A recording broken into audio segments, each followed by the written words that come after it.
In very simple terms, you have two options when it comes to training a dog. You can reinforce what you would like them to repeat, or you can punish what you would like them to stop. If you're trying to teach your dog something, you're going to need to either reward or punish them in order for there to be an effect. Neutral does not change behavior. The main tactic used to train a dog is called operant conditioning. This sounds intimidating, but it just means learning by consequence. If a dog's behavior has an enjoyable consequence, they will want to repeat it. Examples of enjoyable consequences are things like treats, praise, pets, and affection. Anything that your dog enjoys is considered a good consequence. If a dog's behavior has an unpleasant consequence, that behavior will happen less frequently. Examples of unpleasant consequences are things like leash corrections, e-collar shocks, or spraying them with a water bottle. Anything that your dog dislikes is an unpleasant consequence. There are 4 quadrants of operant conditioning. These quadrants can get a little bit confusing due to our personal association with particular words used. The first important thing to know is that in operant conditioning, positive and negative do not mean good and bad. Try to think of them more like math terms, addition or subtraction. Positive is the addition of something. This could be giving your dog a treat or adding a shock collar. Depending on what you add, the dog will either view it as an enjoyable or unenjoyable consequence. Negative is the removal of something. This could be taking away your attention or removing the pressure from a prong collar. Again, your dog's perception of whether this is good or bad depends on what you're removing.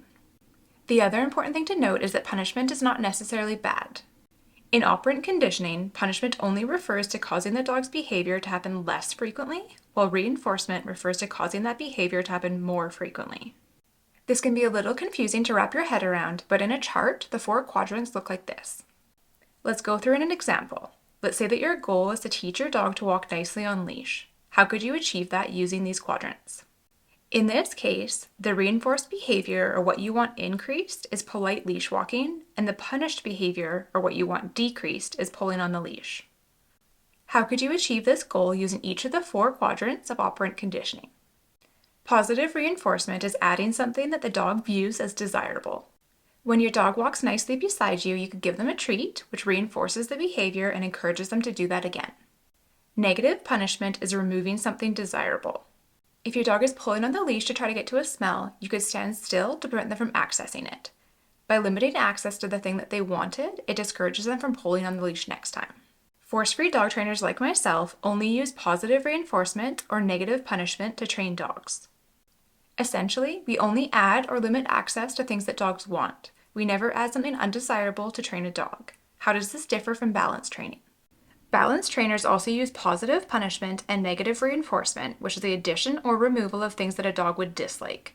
This could include things like spanking, leash corrections, spray bottles, choke or prong collars, or shock collars. How could a balance trainer use these 2 quadrants to teach a dog to walk nicely on leash? Positive punishment is the addition of something that the dog will find unpleasant, scary, or painful. You're frustrated with your dog pulling on leash, so you put a prong collar on them for the walk.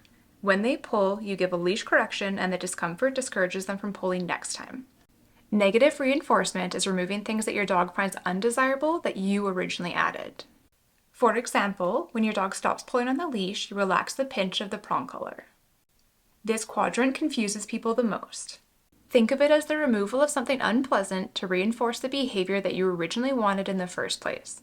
Force-free dog trainers do not use negative reinforcement because we wouldn't have added something unpleasant in the first place. Therefore, there's nothing to remove. The big difference between force-free and balanced training is that force-free trainers only use 2 of the 4 quadrants. Contrary to popular opinion, force-free dog training does not mean bribing with treats. Good force-free training uses proper timing with the reinforcer coming after the behavior rather than using treats or another reinforcer as a bribe to get the dog to do the behavior in the first place. If you've heard or if you believe that force-free dog training doesn't work, I suggest watching this video next.